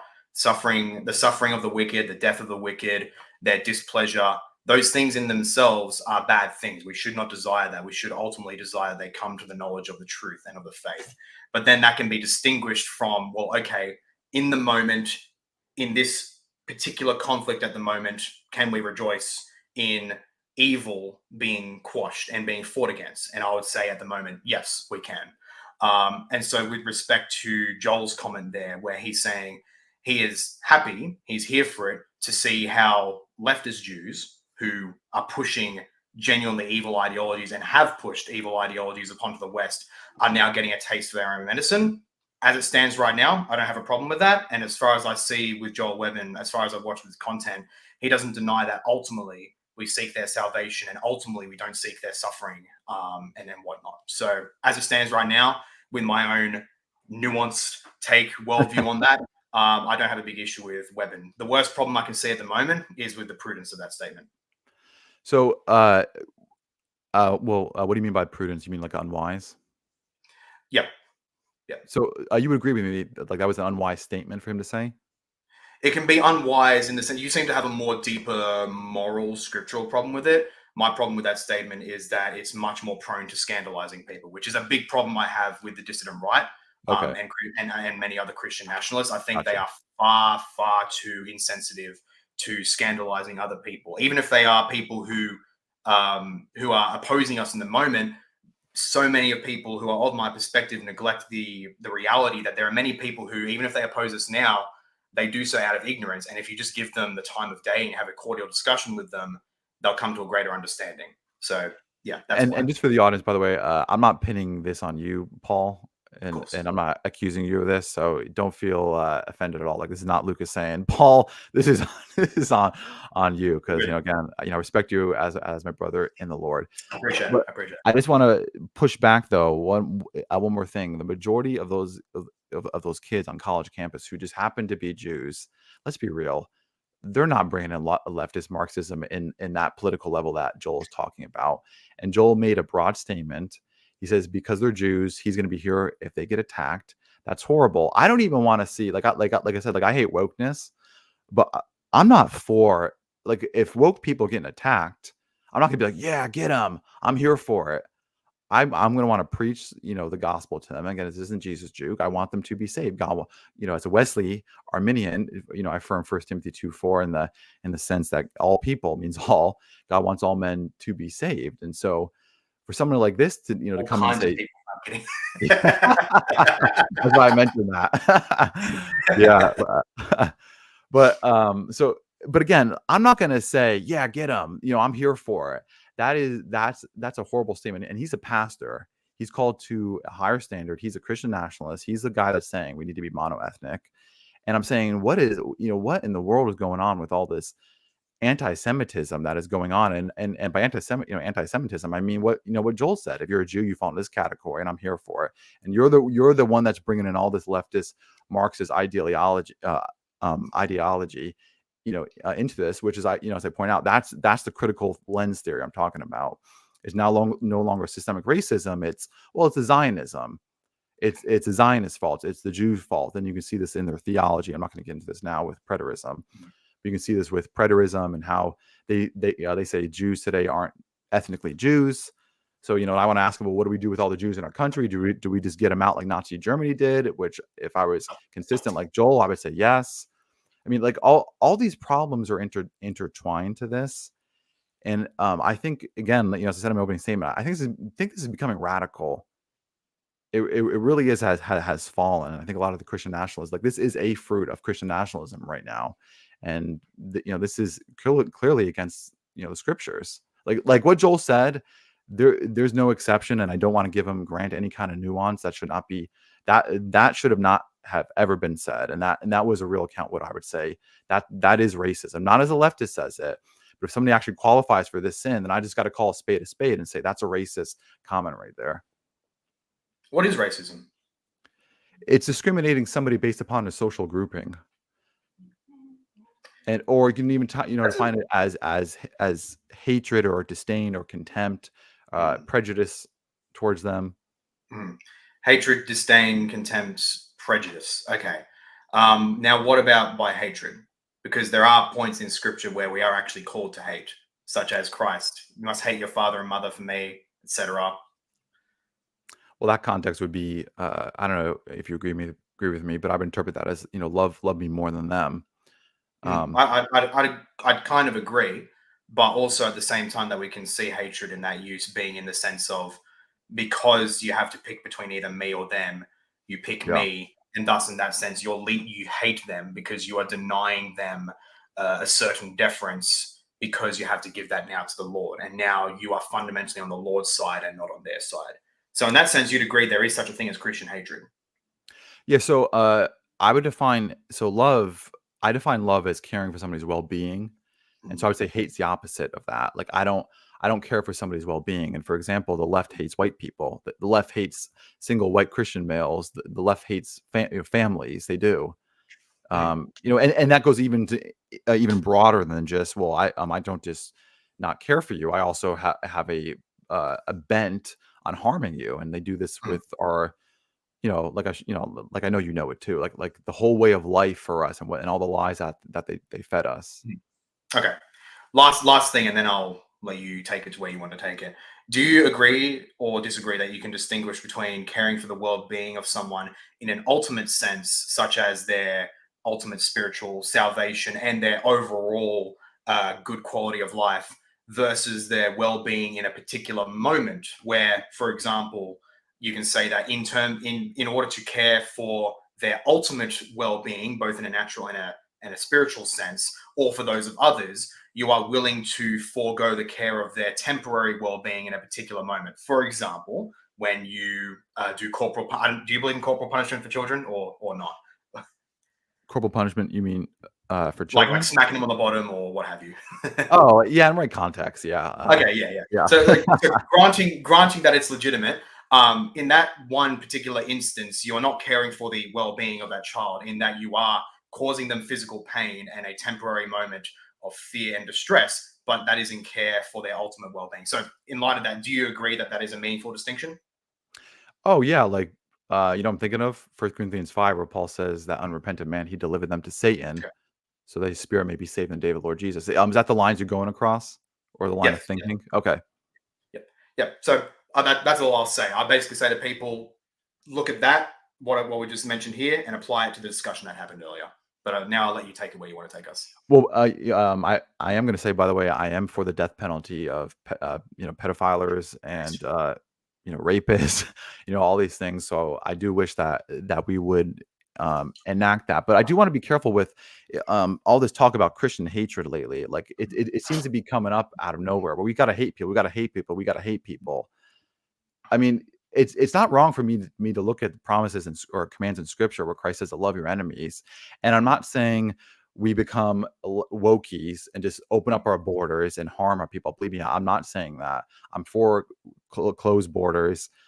The same way, like I'm not going to take 10 people into my home because it's going to hurt my family. My family comes first, and that's not hatred. That's right, and that's the right order of God. But just when Joel Webben even talks about how he wants to crush his enemies and say all this stuff, this is the stuff that I'm talking about is getting radical. Oh, and you should hate people. You should do this. But what do you mean by that? Because that has to be defined by the Scriptures too. And so the Scriptures give me examples of what it means to love somebody, what it means to hate somebody. Then that should be the parameters, rather than Joel Webben, who's just going to say, and I'm going to fall back on that. Oh, look, Jews are getting attacked at college campus. I'm here for it. Hate your enemies, people. Hate your enemies. That's unbiblical, is what I'm referring to. Yeah, I'd largely agree. I do think, in terms of where many of them are coming from and what they're saying, when you look at them in context, what they're saying about hate your enemies, whatever, I think in context, which often takes looking at a lot of their content, not just one thing, that they're actually saying things which are true. But otherwise, yes, I do think it's a problem with much on the dissident right that they're not actually qualifying, well, okay, what do you mean by biblical love and by biblical hatred?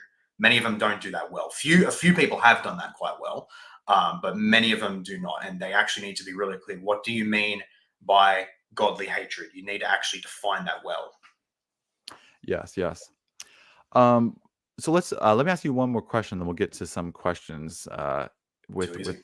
the chat. I've been trying, just for the audience, I've been trying to keep track and look. So if you have a question in, if you can get it in now, I'll try to put a star in it. We'll try to answer as much as we can, but we do have a time limit because I got my family waiting. So the question I want to bring it back to, or because I mentioned this before, what would you do now with the church? Mhm. Because as I said, what happens and what happens in the state happens in the church. And the example I give is Nazi Germany, where they said, okay, we got to get rid of all Jews, purge church and state of Judaism. And that eventually led to, well, we got to, tell all the Jews to leave. And I'm not even going down the Jew route, but I'm just saying, like, this is where it leads to. Like, we become mono-ethnic. What do we do with our churches now? Do churches have to be mono-ethnic? I think in all else being equal, in the natural course of a nation, if there is a nation that goes towards a natural mono-ethnic end, then yes, churches will naturally become mono-ethnic. Now, whether churches ought to be mono-ethnic, in that sense, no. In terms of a direct ought, I don't believe they have to. They should be, in the same sense that a nation ought to be mono-ethnic. I've always had the perception, with respect to the church, actually for a long time, even well before I even started to take the question of ethnicity seriously, that the church is basically an embassy of God on earth. It is a supernatural embassy in a natural realm, and so we put aside various natural obligations and leanings and what have you once we enter the church and worship God.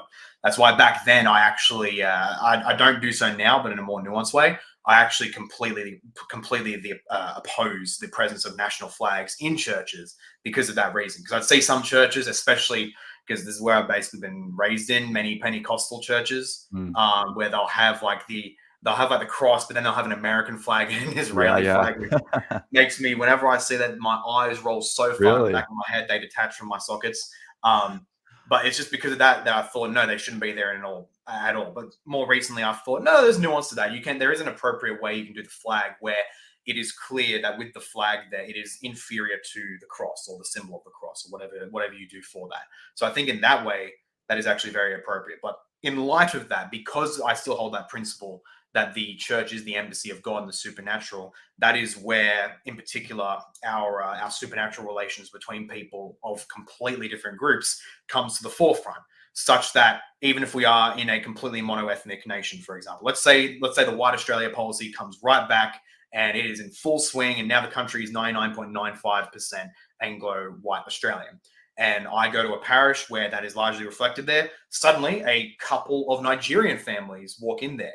Now, obviously, people may naturally have a reaction of, that's weird. I don't see Nigerians here very often, if ever at all. Some may have never seen them in their life. Maybe one of the kids will ask, Daddy, why is he dark? But otherwise, though, in a Christian church, we won't think twice. Well, okay, we'll naturally think, that's odd.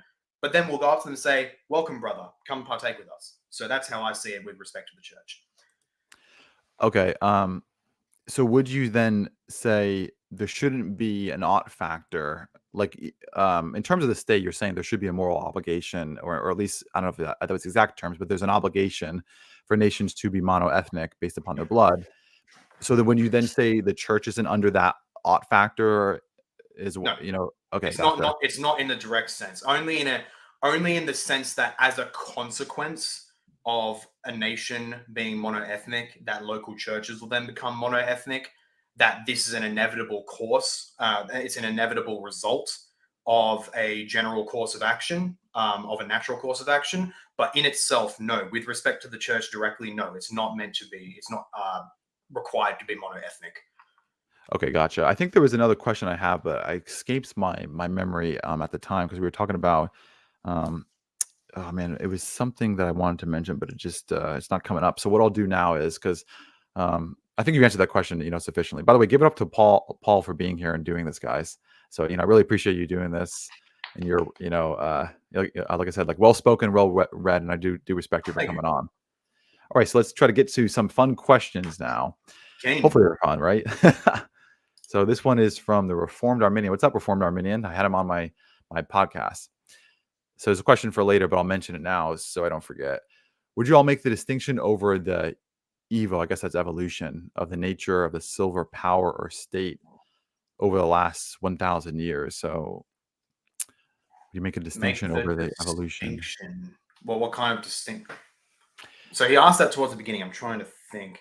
Maybe he asked that in relation to when I said with the Great Commission, how in the ancient world there wasn't really you don't just like Like America's anomaly, right? Kind well, of. no, well, not quite. That there wasn't that you don't have a hard distinction between a nation and its government, such that, like for example, government has to be completely regulated, and government can't be religious, but the people can be religious. There wasn't that distinction in the ancient world. Maybe he's talking that way. Okay, we're talking about a minute. If you want to clarify, and I'll try to get to that clarification on it, and then hopefully we can circle back to that one. Okay, here's one by Upbeat Vintage. Great to have you, Upbeat Vintage. He sells, by the way, he's I know who he is. He's my brother in the Lord. Love you, dude. He sells and restores a lot of knives and souvenirs and World War II products. You can follow him on Instagram. Help his page. He's a Christian. If you buy his stuff, you'll be supporting a Christian. So I just want to plug that in shamelessly.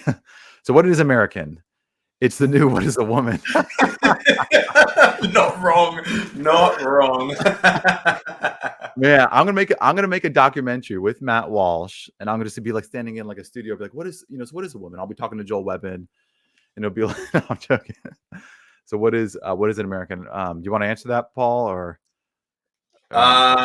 Yes, an American is someone who believes in the ideas of values of freedom of speech and freedom of religion, and we share our culture, and we don't care what you do in the privacy of your own home, and blah blah blah. Yeah, that's an the American accent. Clearly. Yeah, it's in the Declaration of Independence. Clearly. Well, you done answering, or you want to add more to that, or that was it? There's nothing really. Okay. Else. I think our initial discussion kind of went back to that. I would say, insofar as you can discern a particular American ethnicity, which I question, I'm not totally sure about that either way. But insofar as you can, I'd say that it would basically be defined as those who have the common ancestry back to those ancestors who consciously established we are this people group. Okay, gotcha. And I would just add to just kind of go back to what I said. Like I'm an American. If you put me in Italy, I'm not going to get along there because of my whole culture. I'm going to be out of whack, out of place. Do your hands like this, you'll be fine.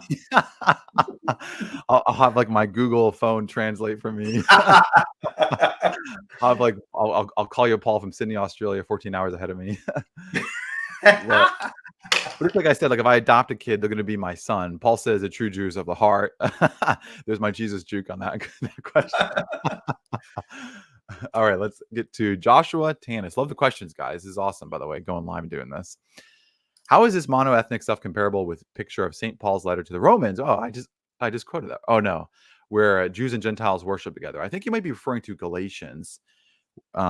Where well, okay, yeah, it's mostly Galatians, yeah. Although that is there as well, but it is mostly Galatians. My answer would basically just be like the last thing we discussed right before we got to questions. Like they're both fine. You can say a nation ought to be monoethnic, and there ought to be a sense of natural preferential love in certain contexts for one's own kin by blood, and yet at the same time, with respect to the life of the church, you treat each other as the same, as being of the same blood of Christ. They're not, especially because Paul is there speaking in a context that's already multi-ethnic, and that's the important critical thing. He's not going into a mono-ethnic society and saying, oh, by the way, guys, you must bring in foreigners, whether they be Jews or Greeks or Scythians or whoever. You must bring them in, and you must now have a multi-ethnic church. No, he's talking to people who are already in a multi-ethnic society, and that as you are together, as you gather for the Lord's table, as Christians, you must consider each other as such. You must treat each other as such and not allow your ethnic differences to cause such conflict among you. You must worship together. Yeah, and I would just point out too is that this is one of the things that I look at history, and in particular the Nazis and their mono-ethnicity led to the expulsion of Jews. And so I'm not saying they're doing this now, but I'm saying, well, this is where it leads to. And so I would push back and say Galatians talks about there's one table, and in Christ we are united. It's not to say national distinctions don't exist and we're eroding it. We're just saying this is how the church should function. So if somebody is of different ethnicity, as Paul says, they're one blood, they belong there. So let's keep that, and it seems like Paul agrees with that too, which I'm happy about. Yes, I do. Awesome. Oh, here. Okay, so Reformed Arminians seem to clarify his question that we couldn't understand. There are nations of the Middle Ages, like you see in the HRE. What does that mean? Oh yeah, Holy Roman Empire. Yes. Oh, Holy Roman Empire. Okay, the development of nation state during the 1800s, loyalty to the city or Pacific king versus loyalty to the abstract nations. If you want to, I see what he means. So yes, you get the developments of the distinction between like a nation versus a nation state. But again, I think it's more so a linguistic thing. I think it's the question of, well, when did the word nation, or natio in Latin, start to mean less the people as such, including its government, but the people in particular, versus just the political arrangement separate from a particular people. So you can have a particular political jurisdiction and boundary where the people are completely replaced, turned over, mixed, but it's still the same nation, quote unquote. I don't know if that would have even been the case with the HRE. Like, yes, there are multinational states which would classically be considered an empire. That's the thing. When you actually look in the scriptures, for example, or in ancient history, a political arrangement where there are multiple people groups under the same political authority is called an empire, because that's the result of one people conquering or subduing another. That's naturally what happened. Whereas these peoples would naturally just live as their own, govern themselves separately. But yeah, with respect to that, yeah, that's a real development. Middle Ages, High Middle Ages, Holy Roman Empire. You get much more labyrinthian imperial type systems, and you do get a stronger sense of the nation state as such in a more modern sense. Yeah, I'd just say that. Awesome. Here's one by Theosophical Wanderings. So thank you for the $10. Ooh, yeah. Paul, could Peter tell the Gentiles in Galatians 2 that the gospel allows Jewish believers to refuse Gentiles to be their neighbors simply because they aren't Jews? Well, I think I know the answer to this, what Paul would say. Could Peter tell the Gentiles in Galatians 2 that the gospel allows Jewish believers? Well, why would the gospel allow that? That's the problem. Because if we're speaking just with respect to natural relations in terms of natural society, natural life, and all that stuff, that's not per se what the gospel is about. The gospel is specifically about a supernatural, eschatological, soteriological reality. So it's kind of like saying, does the aircraft manual allow you to go to the footy on Friday night like I did? It's not. It's a separate matter altogether. So with respect to the gospel, with respect to the people of God, with the gathering of the Lord's table, the question Peter answered, are we therefore allowed to let those distinctions persist when we are gathered together as the people of God?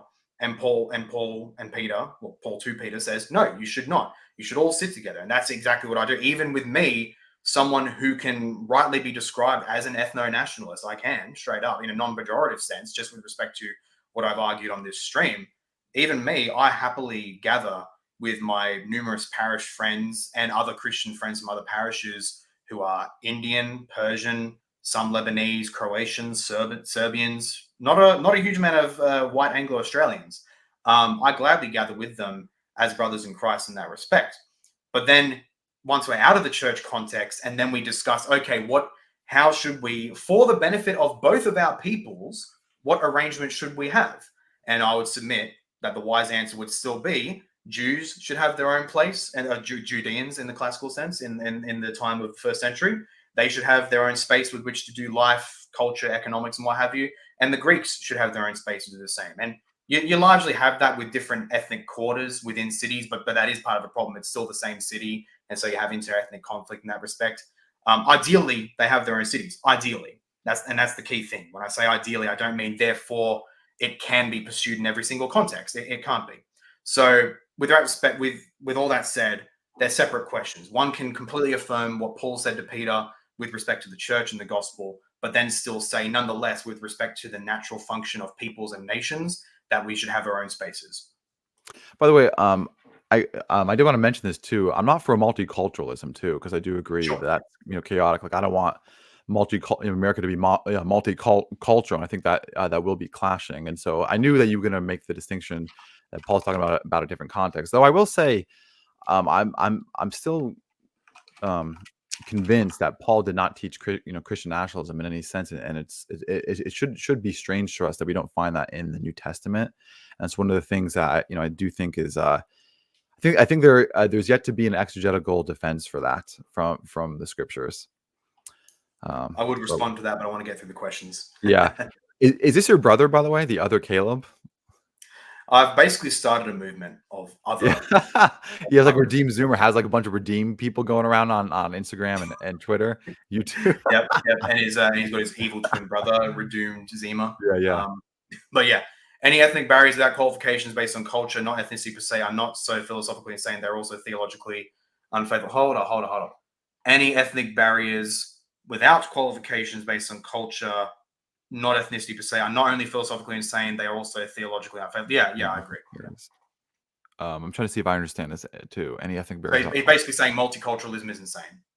Gotcha. Okay. Gotcha. Yeah. I mean, again, I don't, this is where I would say too, like, I agree with certain principles of Christian nationalism. I don't think we should just all of a sudden, start changing our culture to be encompassing and inclusive of everything. So I'm not for multiculturalism. So, again, I just really want to make that clear. This is another question too by Upbeat Vintage. I think this one's more serious. Question for Paul, not Lucas. Are Jewish people white? I guess it depends on when you're talking. If you're speaking of like full-on Semitic Jews back to the 1st century, I'd say no. If we're defining white as basically the conglomeration of European peoples descended from Japheth. With respect to modern Jews today, with the great admixture of certain Eastern European peoples, I don't know. I don't know a real answer to that. Yeah, I don't know if they're considered Caucasians, but I think I guess in relation to this debate, it's kind of just repeating ourselves at this point. But I would just want to ask Christian nationalists, well, should we get rid of Jews? And because Jews definitely, under their definition, aren't Americans in any sense of the way.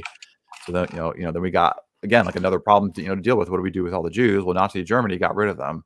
And I'm not talking about the camps. I mean, like, speaking in the church, and then there was a state purging as well. Let's see if we can get to another question. So this one is by James. How can a Christian nation have just laws while giving military support to a nation that annually rapes prisoners? That's a little tough, huh? That's a little serious one. If we should answer this.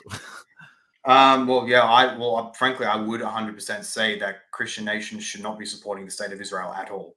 I would 100% agree with that. Not necessarily just because of recent stuff coming out regarding sexual violation of prisoners, including some unfortunate footage I happened to see on Twitter. I refuse to call it X, by the way. That's my stupid name. Sorry, Elon. But yeah, that reason alone, I think, would be enough for us to say, okay, no, get out. But just for many other reasons, I think there's many other reasons even well before that for why Christian nations should not be supporting Israel, period.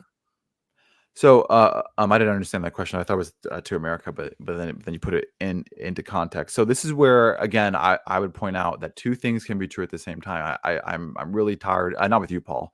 Like a bunch of people thinking that if you affirm basic truths of Scripture, like, I don't know how many times God has to say it, that God has a plan for Israel, and I affirm this in Romans 11. I'm not a dispensationalist, but to say that Romans 11 is for national Israel does not mean we support the sin of Israel. And usually people would they can't understand the distinction between these two. They can't think categorically. Saying Romans 11 is for national Israel does not mean we condone their sin and the sin of political Israel, any more than me saying I'm a patriot, therefore that means that Lucas supports LGBT and grooming and the Biden camp and administration. It simply doesn't mean that fact. It just means that we're saying what we want to say, that God says that this is about Israel, it's for Israel, and I'm going to fulfill it with Israel. And I do believe, by the way, that is the Jews today are not illegitimate as many people are arguing in the Christian nationalist camp. I think that's ridiculous. I think it's going to lead to people denying Jesus is a Jew, which I'm already seeing. My one friend told me that's not a heresy anymore. I think that's ridiculous. But again, I just make a distinction. Saying certain things about the Jews, that they're God's people in a covenantal sense, does not mean, oh, they're sinners, they're perfect. I'm sorry, they're not sinners, they're perfect. They're in they're in heaven by de facto of their ethnicity. No, think categorically. And so I'm separating those two. Yeah. And then in relation to should America support Israel, that's another talk, another debate in terms of being our ally. Do you want to add anything to that, Paul, or no? No, you said it. Yeah. Okay. Maybe we'll take two more questions. So, Jacob, question for Paul. Has there been a mono-ethnic Christian nation that you would look to in history as being successful and something you should aspire to be like? Yeah, Australia, various states in the United States, various countries in the European continents. If in terms of successful, you mean a stable, self-perpetuating nation, well, yeah, there's been tons of those throughout history. But if by successful you mean like they've had particular periods of peace and good and morality and what have you, yeah, those nations, even many non-Christian nations, will have golden ages like that. It's an issue I do want to study much more deeply with respect to the precise life situation of certain nations throughout history. But I can say that, yeah, that has basically happened. I can look at testimony from much older Anglo-Australians than me who will basically say this country was amazing and it was fantastic once upon a time. Likewise, I hear the same with Rhodesia before it became, tragically, Zimbabwe, that it was apparently a genuinely good nation, at least for the colonial founders of that nation. So, yeah. This is our final question. It's for Paul again. Man, I guess they're all asking you questions. That's fine. But how much harm is acceptable to cause to people groups in order to create and or preserve a mono-ethnic nation? I.e., if deporting somebody would cause them lots of harm, should that stop us? I don't think you talked about harming people, did you? I didn't, but it is a good question. It's almost like how long's a piece of string? It really does depend on what context you're thinking of, if you're thinking of a let me think. Let's say there's a situation where it's a people who there's a big foreign presence that were brought in, and they're largely sober. They're largely respectful, but they keep to themselves, and so there is ethnic tension and what have you. In that regard, we should always default to peaceful measures of bringing out people of a different group because of the result of ethnic tensions. So we can result to simply, okay, have a progressive system, for example, of deportations, start with certain members of that group, work the way down. Again, if we go the route of deportation, which is not necessarily the only way, other measures can include just basically making life, not life per se, but just making it more expensive and less desirable for non-ethnics of a certain country to live there. There's many different ways that can depend on the context and need. But if we're speaking of a people who are truly parasitic, and again, I can name a number of groups here in Australia who are genuinely parasitic. They are a net drain on this country, both economically as well as culturally, and they cause a lot of violence. In terms of those people, it is permitted to harm them in the sense of if they do not cooperate, you bring in law enforcement, or if it gets bad enough, the military, to basically knock down their doors and throw them out.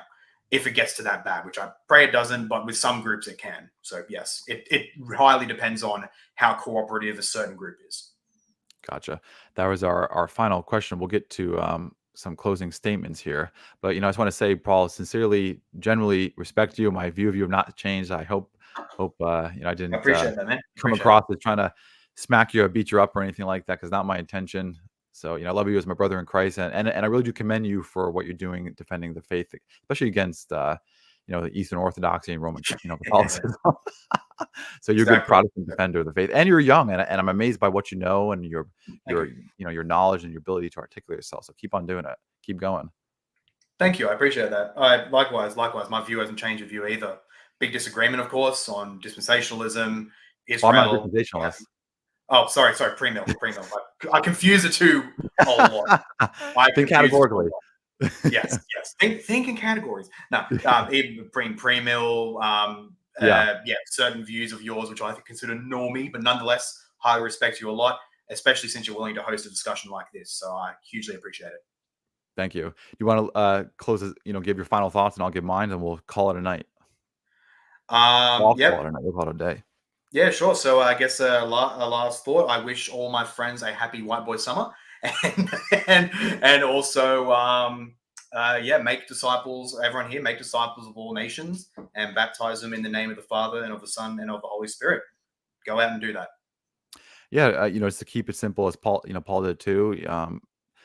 The biggest problem, let's keep our eyes on Christ, and I genuinely believe is if the church gets right, the nation can get right. Same way, if I'm a Christian, my house will be Christian, and that's the issue. And let's pursue scriptural Christianity, seek it to spread it across the land, and love God with all our hearts, and pray for revival that it would start in my heart, go into my family, my friends, the church, and then the nation, and in that order. And to God be the glory. And the viewers, please share this video.